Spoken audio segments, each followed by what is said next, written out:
Nagrereklamo si Raffy Tulfo. Sabi gano'n ni Raffy Tulfo, "Bakit kapagka minority senators, bakit 'pag minority senators, hinahayaan yung magsalita ng bonggang-bongga kahit sumusobra sa oras? Bakit pagka ano, ine-extend ninyo, bakit pagka majority senators, parang putang ina mo talaga, kayo pa talaga gigipitin dito? Kayo pa talaga gigipitin? Talaga ba?" So, naiinis siya. Ay, so si Chis Escudero tuloy, "May we remind the bell ringer, the bell ringer, okay? Please be mindful in ringing the bell."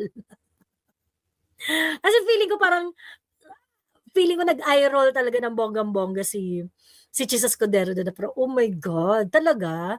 Ito ba yung complaint mo?" Yung parang makita mo kung gaano ka-stupid si Raffy Tulfo, eh, na parang, "Chong, kung gusto mo ng extra time, humingi kang pota ka.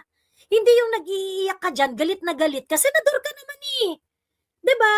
If you think that you have a point to make and it is important for the impeachment court to hear you out, request for more time. It is not as if sobrang higpit ni Chis Escudero. 'Di ba? Just ask for more time, idiot! Parang tanga yung parang feeling aping-api talaga si Gago. 'Di ba? I find it really absurd, ano, na parang, wow, talaga aping-api ka? All you need to do is to ask for more time, tanga! Hindi yung nagsisigaw ka diyan, kala mo inagawan kang candy. Diyos ko. Puta-puta. Diyos me.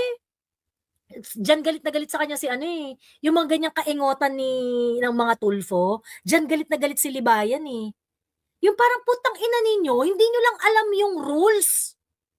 Hindi nyo lang alam kung paano mag-function yung batas at yung rules.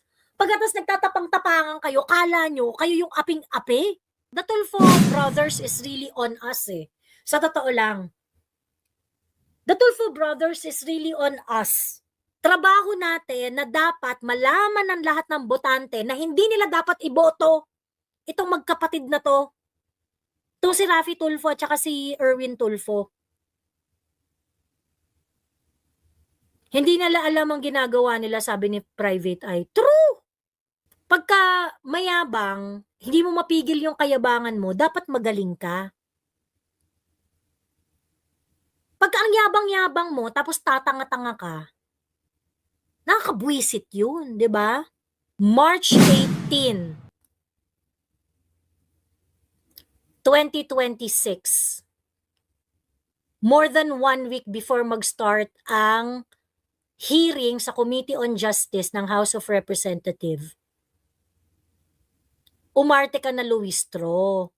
At ang sabi mo ay mini trial ang mangyayari sa Committee on Justice mo. Okay?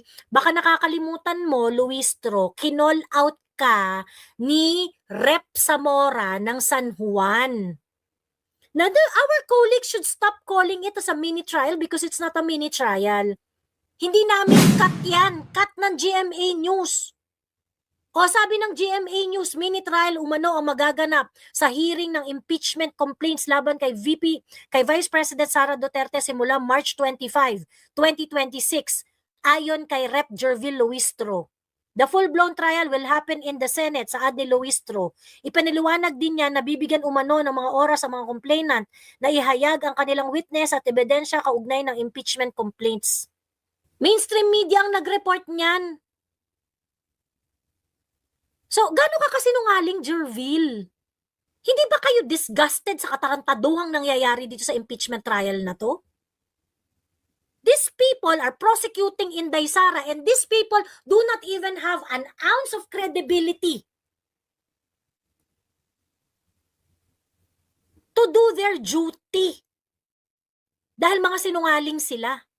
And this is the reason why I cannot respect any anti-Dutertes.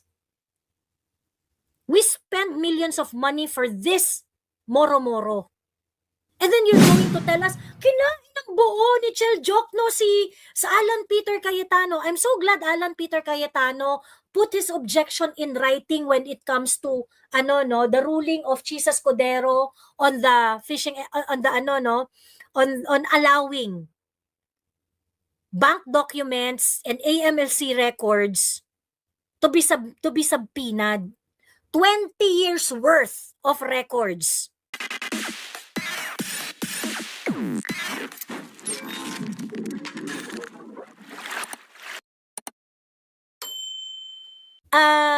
Joey, napanood mo ang interview ni Attorney Poa? Nanonood nga sila sa mga vloggers. Nice. That's really nice to hear, That's really nice to hear. Ayun. Hindi kayo shadow ban sa akin, pero kahit naka-alert notification ko alert notification na kayo, hindi lumalabas unless i-open ko ang YouTube. Recently kasi, 2K plus yung live viewers mo, Miss Joey. Kaya napansin na nila. Oo, ganyan talaga. Randomize yan. Most likely, ang mahalaga, may blanket effect siya na pwedeng ma-discourage na may legit tumatrabaho sa channel mo. Oo, ganun na nga. Ganun na nga. Tinapos ko kasi movie bago nag-play kay Miss Joey. Miss Joey, pakimura nga kami ni Beatrice, Zenny, Eric at Anna Roth sa Paris. Hello, hello sa inyo. Diyan, mga Picky Monster sa Paris. Picky Monster Beatrice, Picky Monster Zenny, Picky Monster Eric, at Picky Monster Anna Roth na nasa Paris. Ayan, enjoy kayo dyan. Okay?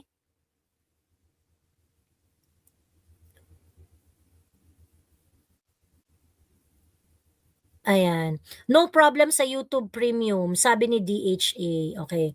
So anyway, let us just also talk about some parts of the impeachment trial nung day 9 na medyo tumatak. Kasi nagrereklamo si Raffy Tulfo. Kasi talagang nagrereklamo si Raffy Tulfo. Sabi gano'n ni Raffy Tulfo, bakit kapag minority senators, bakit pag minority senators, hinahayaan yung magsalita ng bonggang-bongga kahit sumusobra sa oras? 2 minutes lang kasi yung pagtatanong. So, may mga senators na medyo lumalampas talaga sa 2 minutes yung mga pagtatanong nila. And si Chis Escudero, kasi nga, to be fair kay Chis Escudero, lax talaga si Chis Escudero. Basta if you have something to say, ina-accommodate niya eh. 'Di ba? So, ngayon, ang sabing gano'n ni, ni Erwin Tulfo, bakit pagka ine-extend ninyo bakit pagka majority senators, parang, putang ina mo talaga, kayo pa talaga gigipitin dito? Kayo pa talaga gigipitin? Talaga ba? So, naiinis siya. So, si Chis Escudero tuloy, may we remind the bell ringer. The bell ringer, okay? Please be mindful in ringing the bell. Kasi feeling ko nag-eye roll talaga ng bonggang-bongga si Chis Escudero doon na parang, oh my God, talaga? Ito ba yung complaint mo? Yung parang, makita mo kung gaano ka-stupid si Raffy Tulfo eh. Na parang, Chong, kung gusto mo ng extra time, humingi kang pota ka.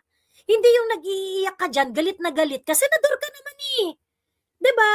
If you think that you have a point to make and it is important for the impeachment court to hear you out, request for more time. It is not as if sobrang higpit ni Chis Escudero. 'Di ba? Just ask for more time, idiot. Parang tanga yung parang feeling aping-api talaga si Gago. 'Di ba? I find it really absurd, na parang, wow, talaga, aping-api ka? All you need to do is to ask for more time, tanga! Hindi yung nagsisigaw ka dyan, kala mo, inagawan kang candy. Diyos ko. Puta. Diyos me. Diyan galit na galit sa kanya si yung mga ganyang kaingotan ng mga Tulfo, diyan galit na galit si Libayan eh. Yung parang putang ina ninyo, hindi nyo lang alam yung rules. Hindi nyo lang alam kung paano mag-function yung yung batas at yung rules. Pagkatapos nagtatapang-tapangan kayo, kala nyo, kayo yung aping-api. 'Di ba? Tanga. Gago lang kasi siya. Sa totoo lang, no? And, you know, the Tulfo brothers is really on us eh. Sa totoo lang. The Tulfo brothers is really on us. Trabaho natin na dapat malaman ng lahat ng botante na hindi nila dapat iboto itong magkapatid na to. To si Raffy Tulfo at saka si Erwin Tulfo. Hindi nila alam ang ginagawa nila, sabi ni Private Eye. True! Tapos, alam mo yung, di ba lagi kong sinasabi, pag mayabang, dapat humble lang. Pagka mayabang, hindi mo mapigil yung kayabangan mo, dapat magaling ka. Pagka ang yabang-yabang mo, tapos tatanga-tanga ka, nakakabwisit yun, di ba? Nakakabwisit yun. Kasi pagka kunwari mabait, tapos hindi magaling, parang okay eh. Yan yung diskarte ni Chel Jokno eh, di ba? Yung binubullshit tayo ni Jokno sa totoong galing niya, pero pa-virgin siya, di ba? Pa-virgin siya. So, nakakakuha sila ng traction. Meron silang mga naloloko, di ba? Meron silang naloloko na parang, ang bait-bait ni Chel Jokno, na sobrang soft-spoken, ganyan-ganyan. Kahit hindi naman, di ba? So, parang at least kahit papano, kumpara si Chel Jokno tsaka dito sa mga Tulfo, lamang ng isang paligo si Chel Jokno. Kasi pa-virgin eh. Medyo mabait. Pero panghawakan niya yung ano nila, yung kanilang panloloko. Pero they're going to do it in a seemingly humble way. 'Di ba? Pero yung kupal ka na nga, tapos bobo ka pa, putang ina, wala kang redeeming factor. Wala kang redeeming factor. Tawang-tawa ako dun sa nag-comment, sabi niya, palautog na to, sigaw ng sigaw. Ito mga palautog na to. Palautog na, sigaw pa na sigaw. Huwag na sabihin, hindi kayo palautog, di ba? Ano kayo? Nagpo-promote kayo ng robust, di ba? Pampautog yung robust. Di ba? Tapos ma-offense sila, ba't mo kami sinasabihan palautog? Weh! Nag-endorse kayo ng robust eh. Di ba? Nag-endorse kayo ng robust. Oh, di pala utog kayo. Kayo ang nagpakita niyan, kayo ang nag-present niyan sa sarili ninyo. So, magagalit sila, pinagtatawanan kami, sinasabihan kami palautog. Bakit? Yun, di ba yan ang inyong yan ang inyong commercial? Yan ang inyong endorsement? Tapos pag pinakilala kayong palautog, galit kayo? Takin nyo. Kahiyano, Senado yung nagganon-ganon, kala mo naman, may sense yung tanong, puro propaganda lang naman. Well, I would like to show to you two very significant event during the day 9, trial. I will show you first yung kay Pia Cayetano, sorry. And, alam mo si Pia Cayetano, sobrang underrated eh. She's so underrated, but she is so galing. Ang galing-galing ng ate nyo. Ayan.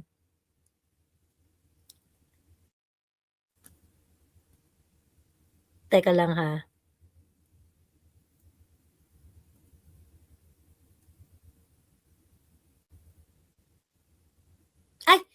I think this was on day 8 eh. Day 8 yata to. Day 8 yata to. Pero sige, panoorin na lang rin natin. To tell the truth, the whole truth, and nothing but the truth. Is that yeah. No. Day 9 to. Day 9. Okay. for an oath, no? To tell the truth, the whole truth, and nothing but the truth. Is that correct?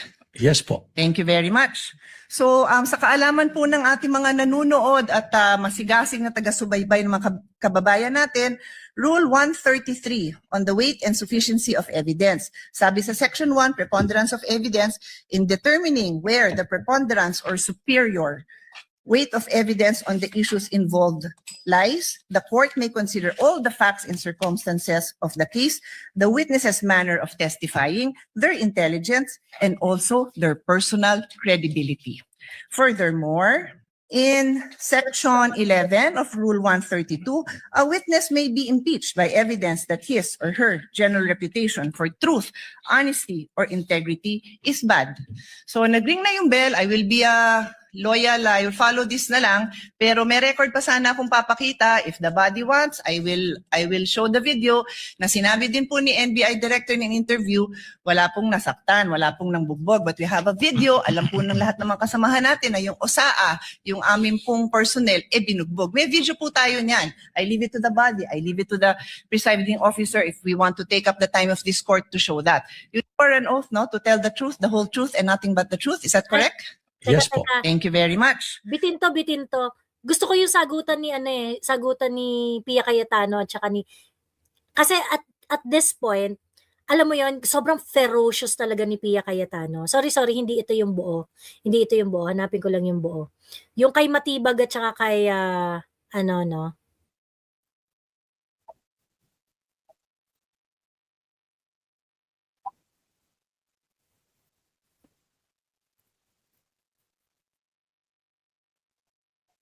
Teka ha.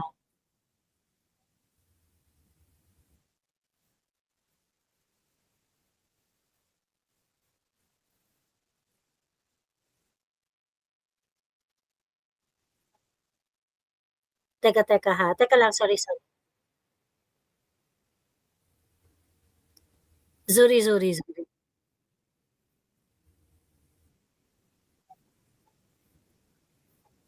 Sorry. Wait.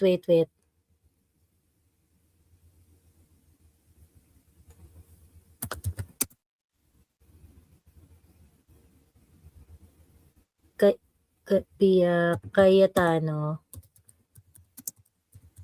Matibag.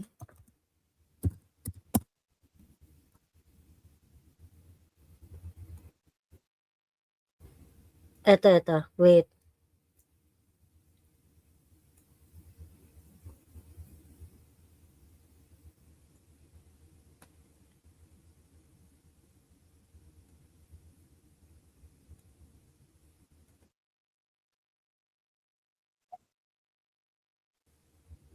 Eto. Wait, sorry. Sorry.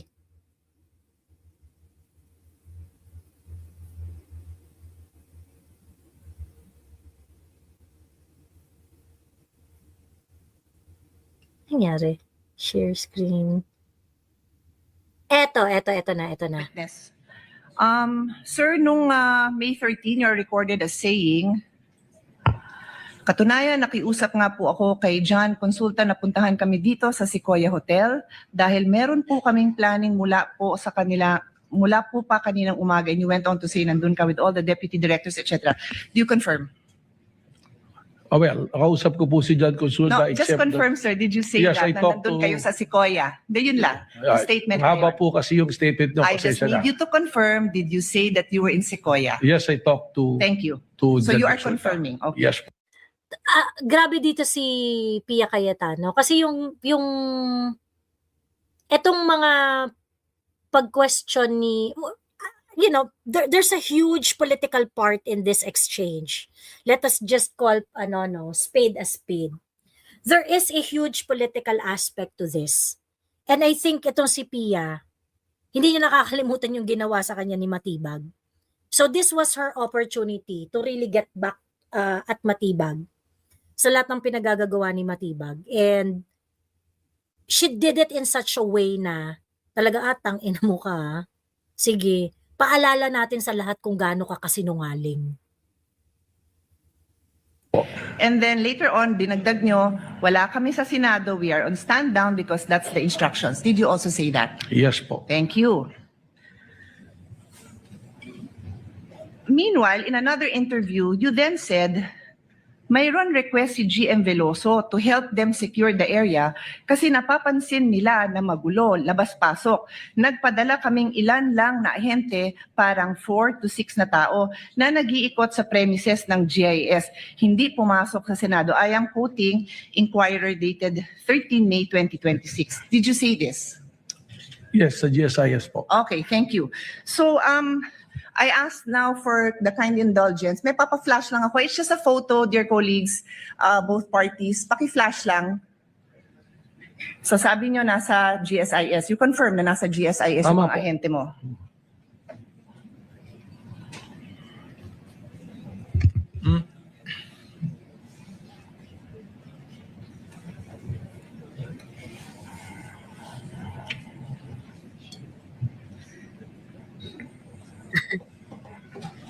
Parang inis rin yung operator kay PA, sinasabotahe rin yung presentation niya.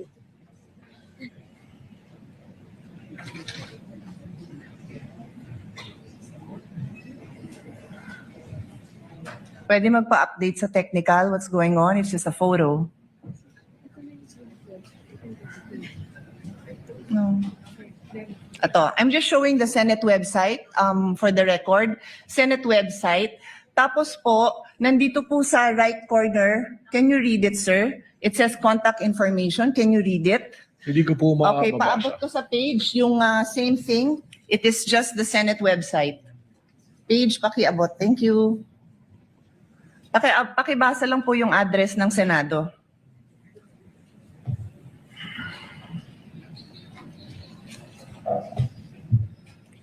Contact information, GSIS Building, JW Jokno Building, Pasay City, 1300 Metro Manila, 632-8552. Okay na po yung phone number, no need. Opo. So pakiulit, ano hong building? GSIS Building. Opo, Ang kasi satisfying nito, kasi ito yung pagmumukha ni Melvin Matibag dito. Alam mo yung parang putang ina mo ka. Matagal ka na naming kilalang sinungaling ka. Ganun yung nararamdaman kong buwisit ni ni Pia Cayetano.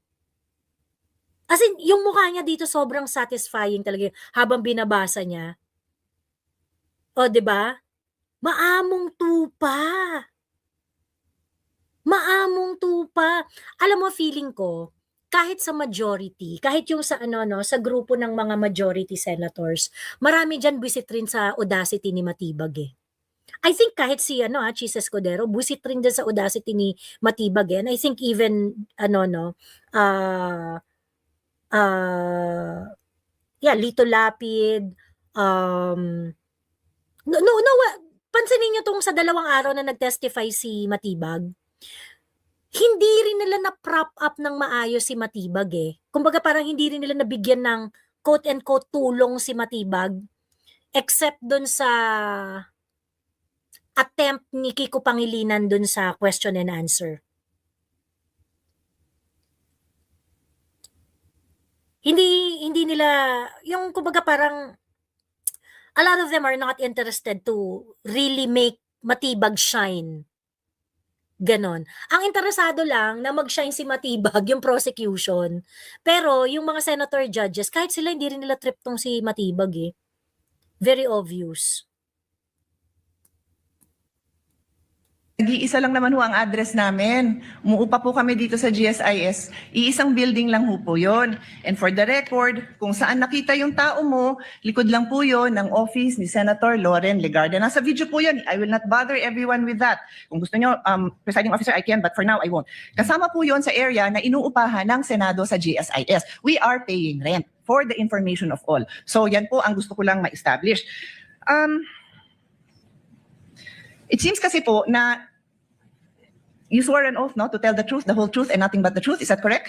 Yes po. Thank you very much. So, sa kaalaman po ng ating mga nanunood at masigasing na taga-subaybay ng mga kababayan natin, Rule 133 on the weight and sufficiency of evidence. Sabi sa Section 1, preponderance of evidence, in determining where the preponderance or superior weight of evidence on the issues involved lies, the court may consider all the facts and circumstances of the case, the witness's manner of testifying, their intelligence, and also their personal credibility.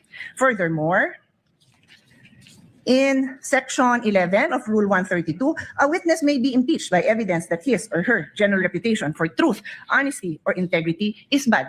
So nag-ring na yung bell, I will be loyal, I will follow this na lang, pero may record pa sana akong papakita. If the body wants, I will show the video na sinabi din po ni NBI director in an interview, wala pong nasaktan, wala pong nangbugbog, but we have a video, alam po ng lahat ng mga kasamahan natin na yung OSAA, yung aming pong personnel, binugbog. May video po tayo niyan. I leave it to the body, I leave it to the presiding officer if we want to take up the time of this court to show that. Yun lang po, maraming salamat.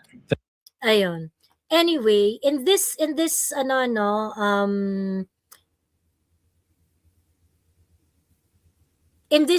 video, itong portion na ito noong day 9, of course it is political. Of course it is political. Of course, kasi yun ang sinasabi ng sinasabi nila yung criticism nila dito sa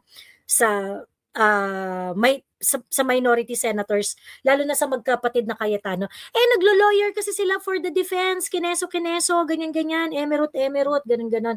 And sa totoo lang, hindi nyo na maiiwasan yung ganyang klaseng, yung mga ganyang klaseng comments. Because at the end of the day, ang impeachment is going to be a numbers game. Ayan, okay? I would say that this part of Pia Cayetano asking question, verifying some of the statements of Melvin Matibag, large part of it is political.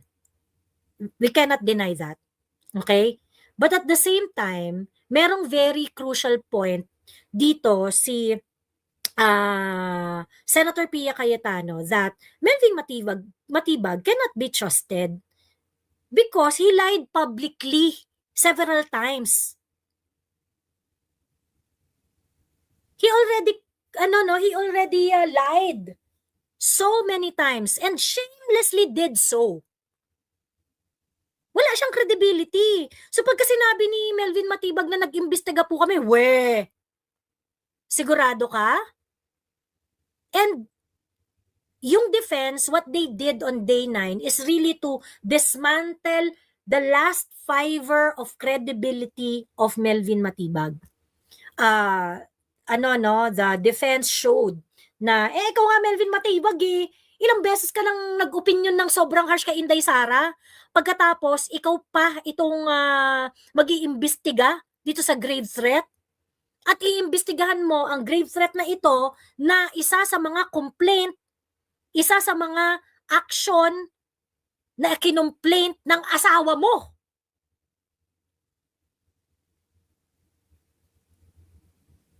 And the presentation of Melvin Matibag sumabog na parang tae sa pagmumukha ng prosecution. And their greatest comeback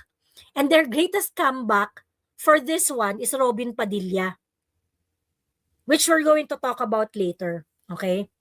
We're going to talk about later yung remark ni Robin Padilla pagkatapos yung mga pang-aapi nila kay Robin Padilla. And itong yun na yung greatest comeback nila for day 9. Ayan, okay. Punta tayo dun kay Senator Amy na part.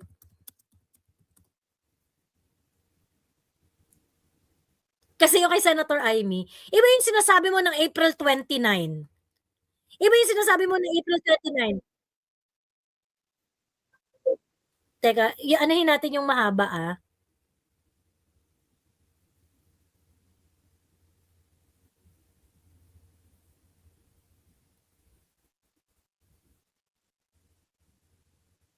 O sige na nga, ito na lang.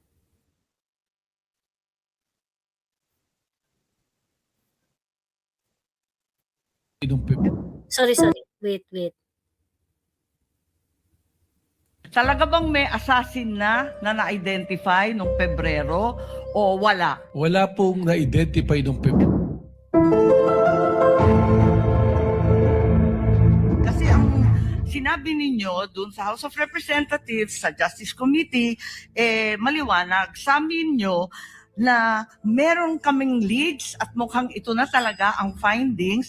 Kaya nga po nag-file ng kaso ng grave threat at inciting to sedition. Sabi ninyo, yan ang dahilan. That was your statement. Because if you stand by these words na may finding na talaga, at yun ang dahilan kaya nagpila noong February, as early as February, the date that the NBI filed, the NBI already had findings that VP Sara spoke with an assassin. How come kayo ngayon, sinasabi ninyo na wala naman nung panahon na yon? Ganon din ang sinabi ni Attorney Lotto. So, hindi ko maintindihan ngayon, talaga bang may assassin na na-identify nung Pebrero o wala? Wala pong na-identify noong Bakit February. niyo sinabi Kasi- doon sa House of Representatives na yung dahilan na nagpila ng kaso kasi meron na kayong assassin? That is totally magkaiba po na issue. Again, babalik po ako. Pareho yung issue kasi yun din lang inaalam ng Justice Committee noon At ang liwaliwanag na sabi niyo yung dahilan na nakapagpila na sila ay dahil natuklasan na yung assassin.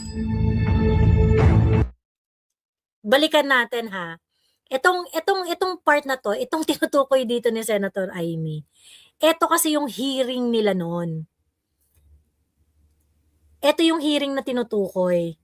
Teka ha.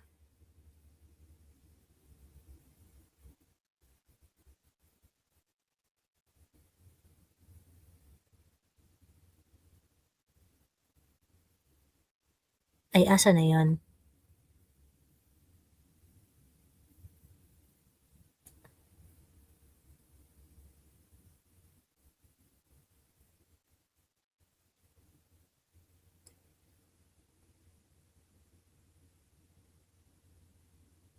Yes, ma'am. and What it's do you part call the task force? Ito yon.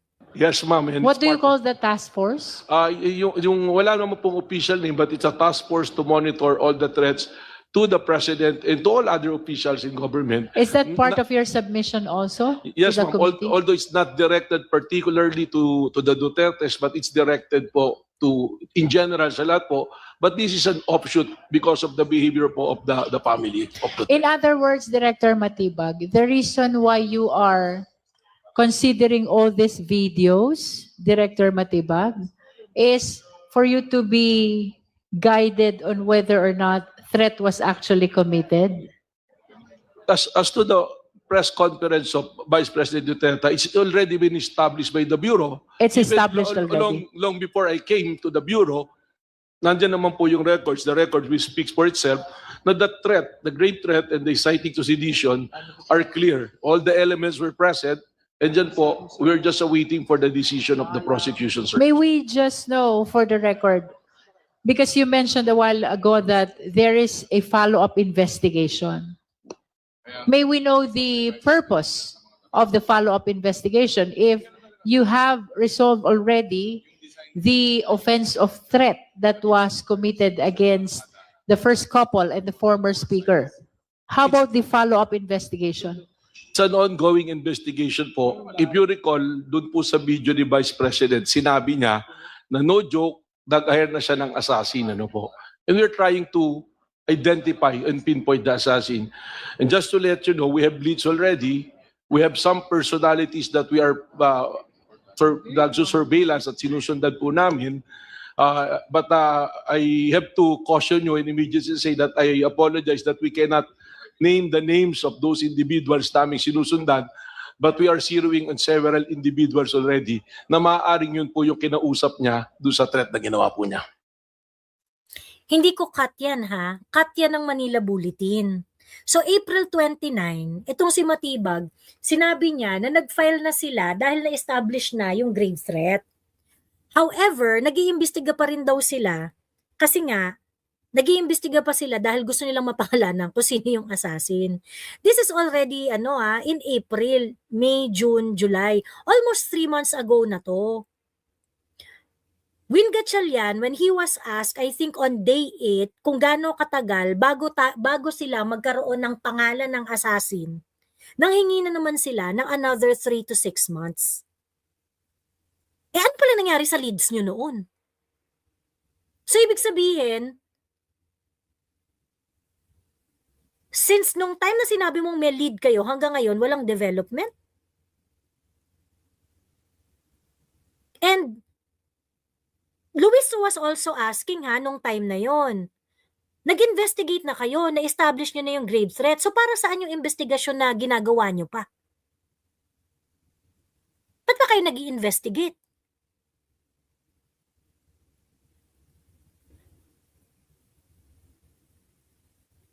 honest, I think yung reason dito ni Matibag doon sa investigation niya na hindi pa niya kino-close is kasi umaasa siya na mako-cure kung ano man yung defect na ginawa niya doon sa unang investigation affidavit na sinubmit niya tungkol doon sa grave threat.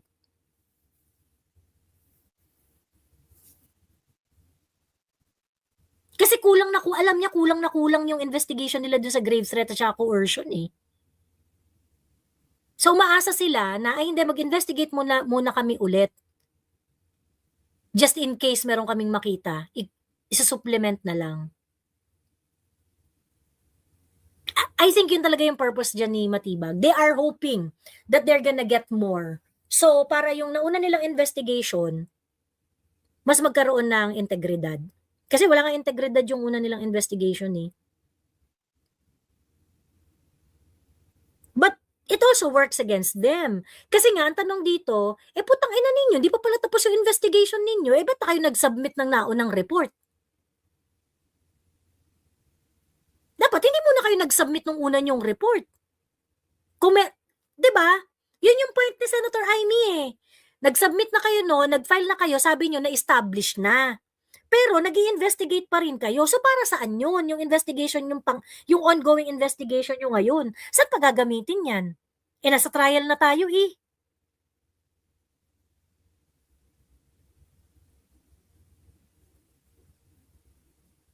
Hindi ba conflict of interest yan? Witness si NBI Director Matibag laban kay VP Sara habang asawa niya ay pumirma sa impeachment. Sabi ni Rainier Yap. I think i-raise yan na issue ng defense kapag panahon na ng defense na present. Matibag is one of the reasons why VP Inday didn't come close to PDP. Wala talaga sa hulog yan si Matibag. Hinihintay ko nga lang gawan ng kaso si Kusi para panira sa Duterte. Kinusuhan na, 'di ba, Darkness? Kinusuhan na si Kusi. Ayun. I think dapat i-explore nga yung sinabi ni yung sinabi ni Robin Padilla na umamin ka Matibag, political operator ka eh. Kung sino ang nasa posisyon, dun ka kakana. Amin na. In short, talagang sinungaling lang si Matibag. Besides no personal knowledge, silang tatlong na isa lang sa Senado. Hay nako, sayang talaga ang 25 million per day. Okay, yes.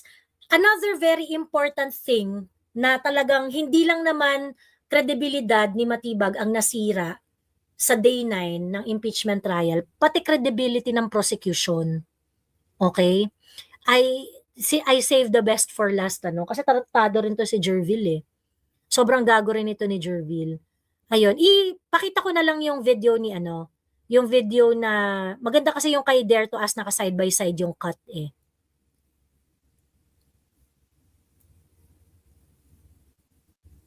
Sobrang sinungaling nito ni Jerville. Any trial. Ayan, wait. Eto. This is actually at the earlier part of the day 9 trial. Any trial. So April 16, Sorry. Any trial. so April 16, 29 minus, that's about it, 13 or 12 days, sir. All right. And this was one of the documents that you submitted by virtue. Your Honor, I have no question, Your Honor. yes, Your Honor, but I just want to enter a continuing objection to the use of mini trial. It was never a mini trial. It is a clarificatory hearing. Your Honor, just a short rejoinder. Isn't You it, may proceed, counsel.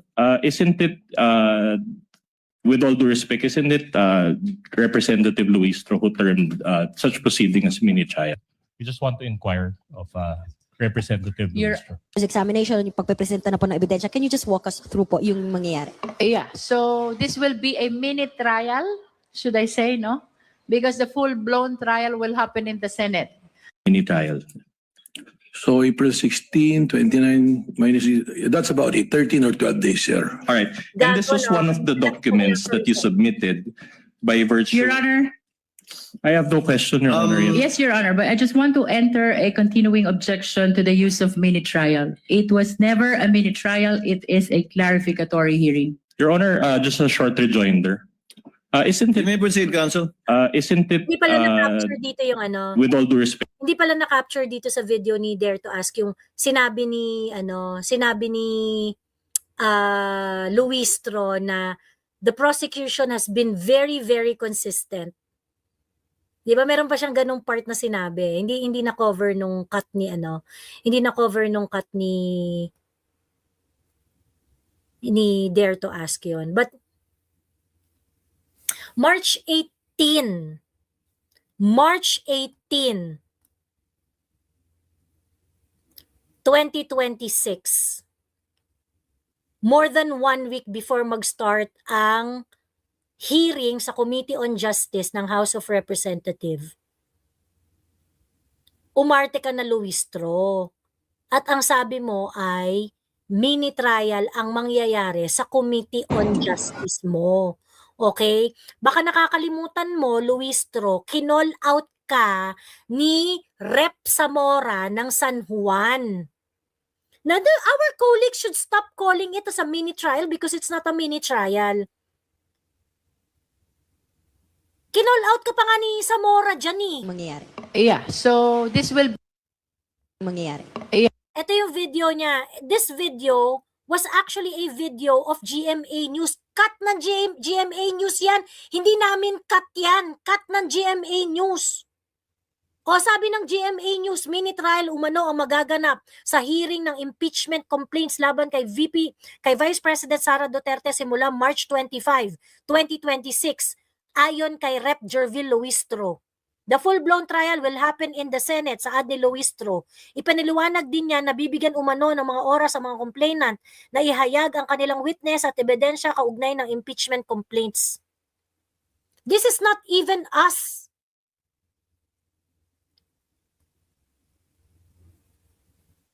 Mainstream media ang nag-report niyan. So, gano'n ka kasinungaling, Jervil? Okay? So, my dear fellow Filipinos, hindi ba kayo disgusted sa katarantaduhang nangyayari dito sa impeachment trial na to? These people are prosecuting Inday Sara and these people do not even have an ounce of credibility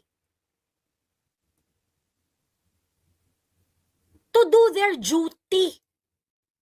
Dahil mga sinungaling sila. Mangyayari. Ayan po, dyan po napupunta yung be a taxes mini ninyo. trial. Should I Diba? Hindi ko maintindihan yung thought processes ng and this is the reason why I cannot respect any anti-Dutertes. We spend millions of money for this moro-moro. Alam nyo, mga kababayan natin sa South Cotabato, yung mga nilindol doon, mga binaha at nilindol sa Cebu, at yung mga patuloy na binabaha ngayon dahil ulan na naman ng ulan,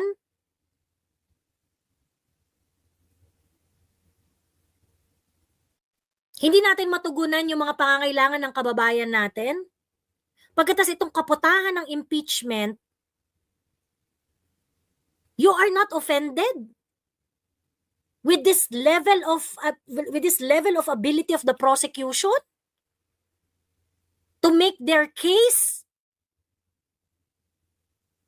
Alam niyo, buti sana we're watching the impeachment because we care about Inday Sara getting convicted or not. Because we want to vote for VP Sara in 2028. That is the reason why we are watching this. That is the reason why sinusundan namin ito. But it is so insulting that we are watching a moro-morong hearing na kung saan ang mga prosecution, ang mga miyembro ng prosecution, wala man lang integridad. And then you're going to tell us, kinain ng buo ni Chel Jokno sa Alan Peter Cayetano. I'm so glad Alan Peter Cayetano put his objection in writing when it comes to the ruling of Chisa Escudero on the fishing on the on allowing bank documents and AMLC records to be subpoenaed. 20 years worth of records.